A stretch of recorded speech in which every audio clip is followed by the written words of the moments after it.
In February of 2026, the United States and Israel started a war that was supposed to break China. The plan was simple: snap the pipeline of cheap oil that keeps China running, humiliate Beijing in front of the whole world, and beat America's biggest rival without ever firing a shot at China directly. 6 months later, that plan has failed so badly, it turned into a joke. There's a meme going around right now. 4 words: China does nothing and wins. And here's the part Washington did not see coming. The meme is basically right. China walked out of this war with more leverage, a stronger economy at home, and more trust around the world than it had before the first missile flew.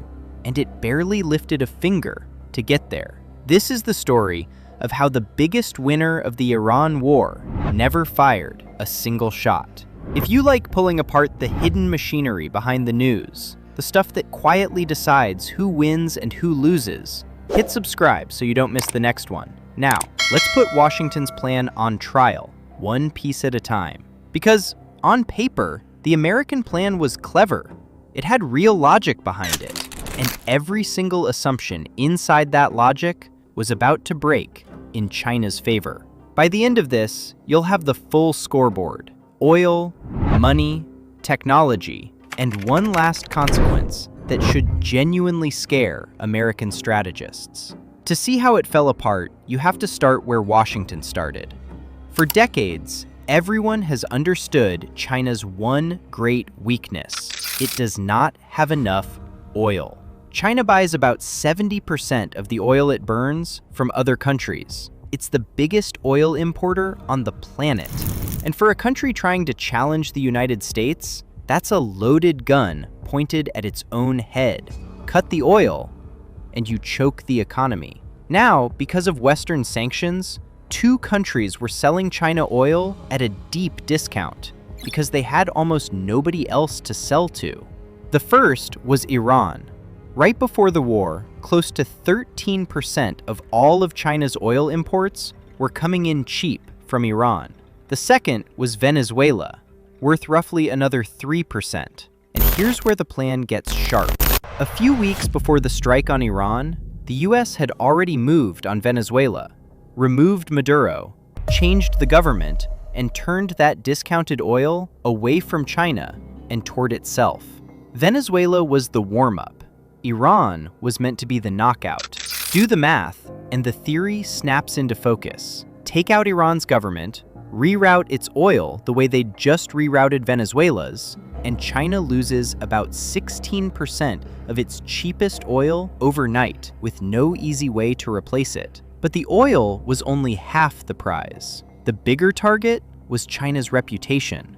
If America could topple a friend of Beijing while Beijing just stood there and watched, then the whole world would see China the way Washington already did: a rising power that talks big and can't actually protect the countries that pick its side.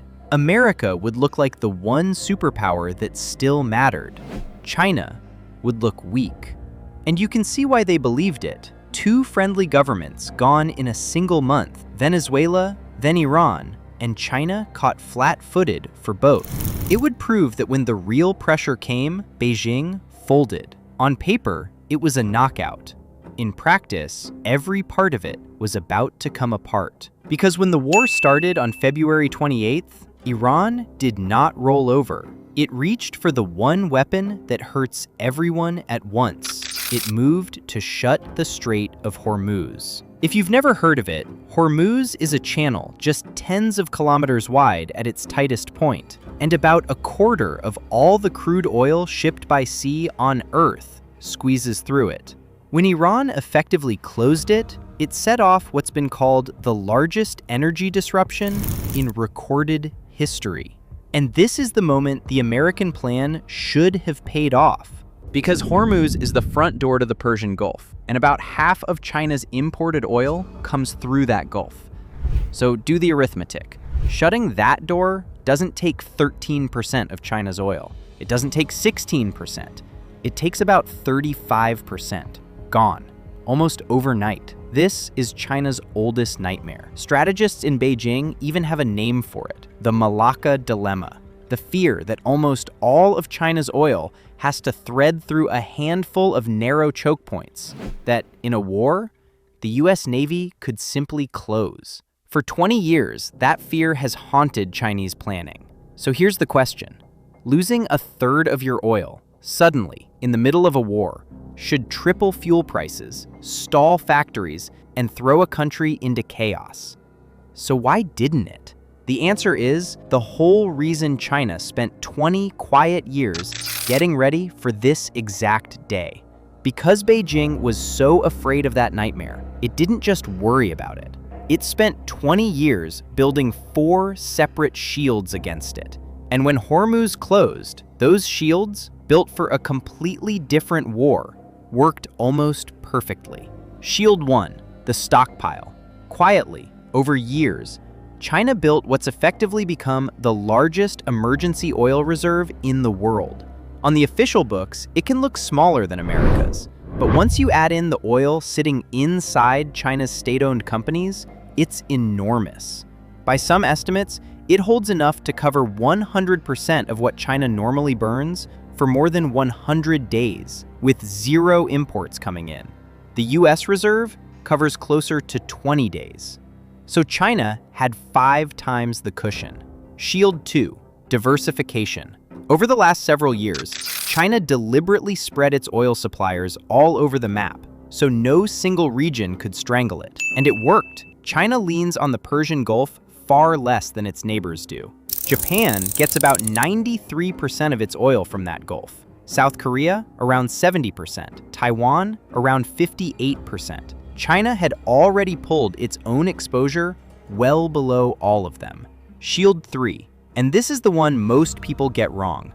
China barely runs on oil in the first place. Its economy runs mostly on coal, a fuel it has in giant amounts inside its own borders, where no navy on Earth can reach it. About 60% of China's electricity comes from coal.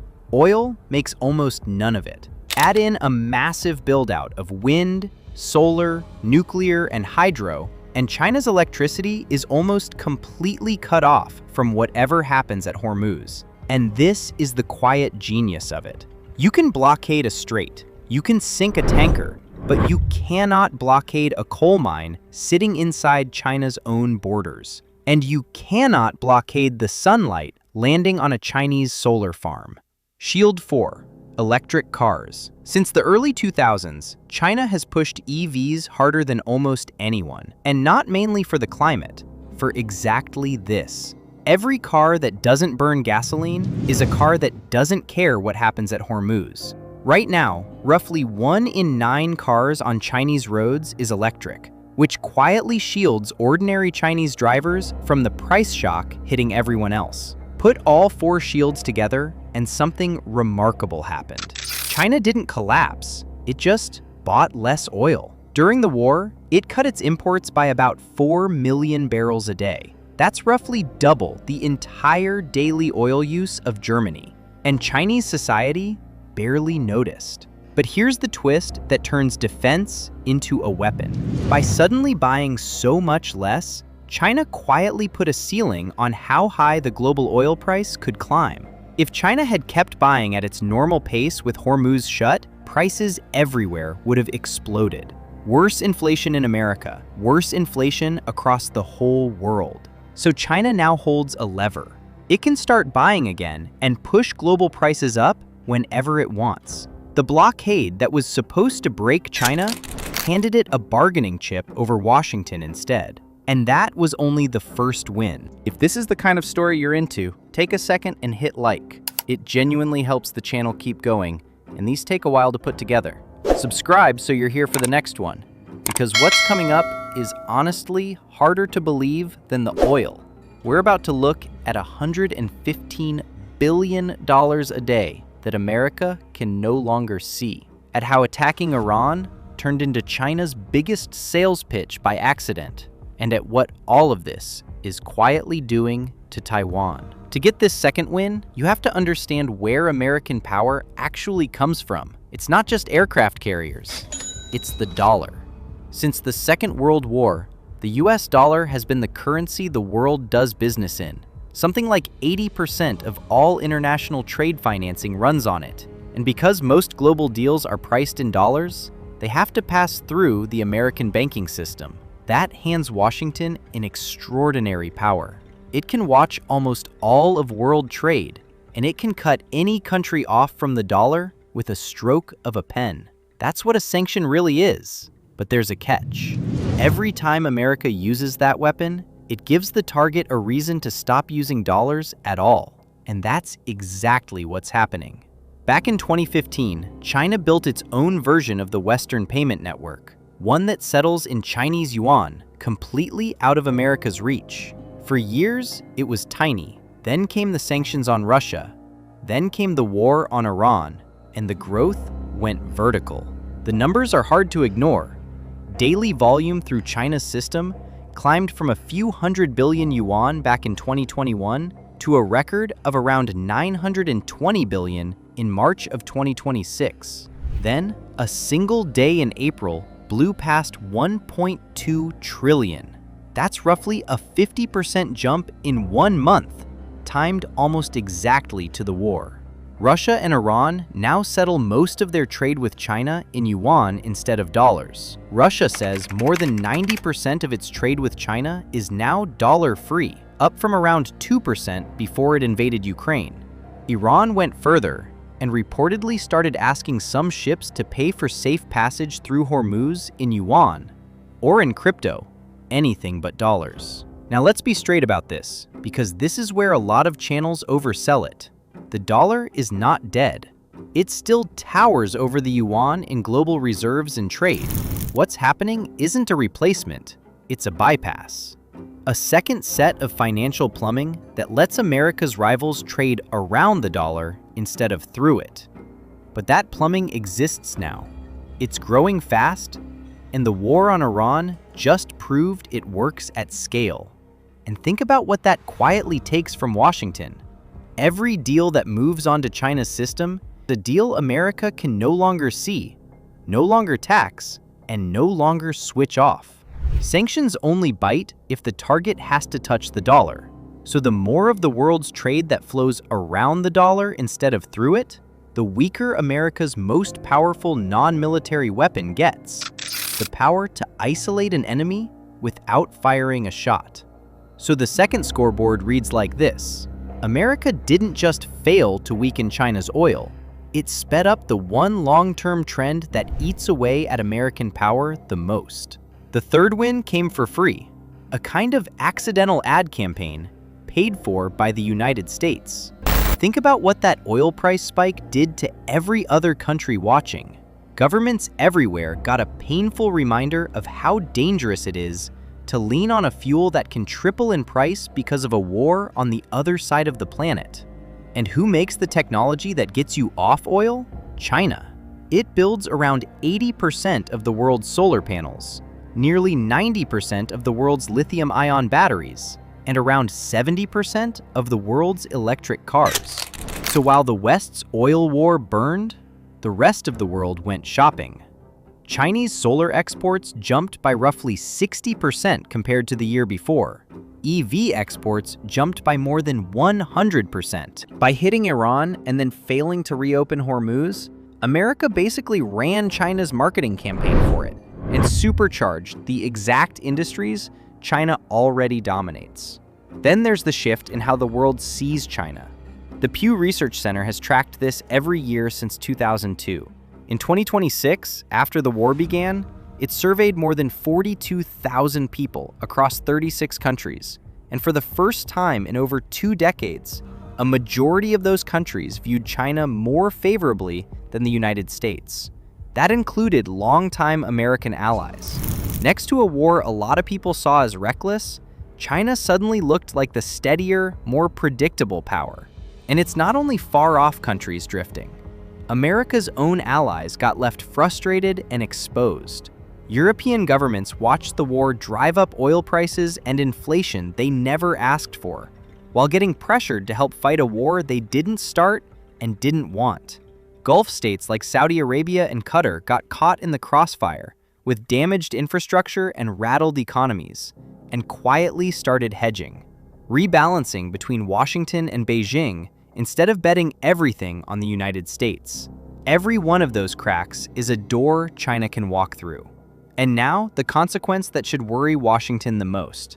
To keep the Iran war going, the US pulled critical hardware out of East Asia, missile defenses, even an aircraft carrier, and sent it all to the Middle East. That thinned out American power in exactly the region where China is strongest, and it rattled every US ally in Asia. But nobody is watching more nervously than Taiwan. Taiwan has always assumed that if China ever invaded, the American military would come. Now, Taiwanese leaders are watching the US struggle to decisively beat a second-rate power like Iran, and they're asking a terrifying question. If Washington can't finish a war against Iran, would it really risk a far bigger, far bloodier war against China over Taiwan? China's whole strategy toward Taiwan has always been to make reunification feel inevitable, to win without fighting. And America's floundering war on Iran did a piece of that work for Beijing, completely free of charge. China didn't have to win the war. It just had to watch. Now, none of this means the war was painless for China. It wasn't. Chinese exporters got hit by higher energy prices, weaker demand around the world, and tangled supply chains. That's real damage to a country that runs on manufacturing.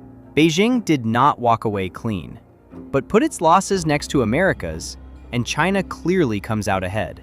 And it had to do almost nothing to get there. Step back far enough, and the pattern is hard to miss. Over the last 25 years, the United States has thrown itself into 3 huge, expensive wars in the Middle East: Afghanistan, then Iraq, and now Iran. Trillions of dollars spent, enormous stockpiles of weapons burned through, years of attention poured into one volatile region. And through all of it, China kept its head down, building factories, cornering the industries of the future, stacking up leverage it can spend later. One country spent the century fighting, the other spent it preparing. And right now, it's the one that stayed out of the fight that's walking away ahead. There's a line people often put in Napoleon's mouth: never interrupt your enemy while he is making a mistake. For China, and for Xi Jinping, that advice has never sounded clearer than it does today. Because the biggest winner of the Iran war never fired a shot. If there's one thread running through all of this, it's that China's real weapon here wasn't a missile or a warship. It was 20 years of getting ready. So the obvious question is, what's China getting ready for next? And the answer starts with another narrow strip of water, the Strait of Malacca, and the plan Beijing has been quietly building for the day the US Navy tries to close it. That's the video I'd watch next. It's right here. But first, I want your take in the comments. If you were sitting in Washington right now, would you still call this plan a failure? Or did America trade a short-term win for a long-term loss it can't undo? Let me know. And thanks for watching.